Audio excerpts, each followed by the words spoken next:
These are the waiver wire pickups for week 4. Number 1 on the list is Trey Benson. James Conner went down with what appears to be a season-ending ankle injury in week 3, leaving Benson as the top option in this backfield. He finished the day with 13 touches for 51 yards and seems set to see a major uptick in his usage. The Cardinals spent a 3rd-round pick on him last year, so they were already hoping he'd be the back of the future.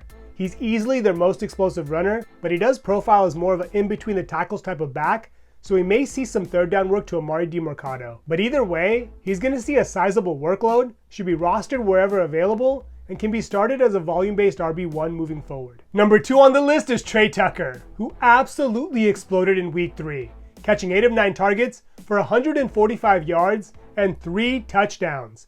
He's up to 17 targets over the past 2 weeks, and in week 4, he gets a Chicago Bears team that has given up the most passing touchdowns and the 6th most passing yards as of last Sunday night. The Raiders are also right inside of the top 5 in terms of passing yards per game, giving Tucker a great chance to build off of this performance. Now, Tucker has been very inconsistent through his first 3 years, and he'll likely settle in as a boom-bust option most weeks, but given his recent uptick in targets and the plus matchup, he has to be worth considering starting in week 4. Number 3 on the list is Elic Ayomanor. Ayomanor followed up his breakout 4-reception, 56-yard, 1-touchdown performance in week 2 with another strong performance in week 3, finishing the day with 4 receptions for 38 yards and another score. He clearly has good rapport with Cam Ward and has surprisingly made a bigger impact in the passing game than Calvin Ridley. He should continue seeing both his role and opportunities grow as the season goes on, and it wouldn't be surprising to see him seize the WR1 role in Tennessee, although he may have a bit of an uphill battle in week 4 against the stout Texans secondary. Number 4 on the list is Ollie Gordon.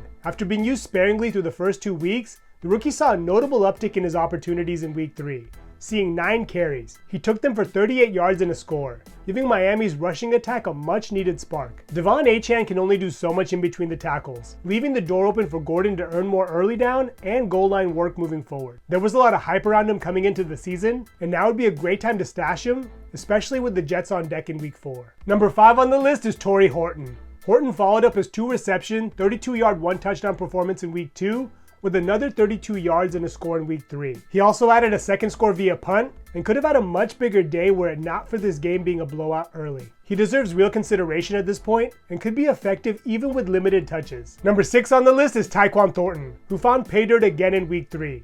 He's up to 7 receptions for 130 yards and 2 scores across his last 2 games. He's arguably been the biggest beneficiary of Rashee Rice and Xavier Worthy being out of the lineup, and with Rice out the next 3 games, he may continue seeing looks. Now, Worthy is expected back any week now, but this receiving core has needed help all season, so Thornton may maintain his role. At the very least, while the Chiefs' top pass catchers are out of the lineup, Thornton can be streamed as a touchdown-dependent WR3. Number 7 on the list is Parker Washington. After leading the Jaguars in receiving in week 2, Washington saw 11 targets in week 3. Now, he only caught 4 of them for 34 yards, but the volume is intriguing. De'Ami Brown left this game with an injury, Brian Thomas Jr. has been dealing with a wrist issue, and Travis Hunter's usage on offense has been volatile, making Washington an interesting pickup as a potential volume-based option in deeper PPR formats. Number 8 on the list is Blake Corum. After being nearly invisible his rookie year last season, he seems to be carving out a role in this offense. He saw his workload increase for the 3rd straight week, finishing the day with 8 carries for 53 yards. This was on the heels of his first career touchdown in week 2,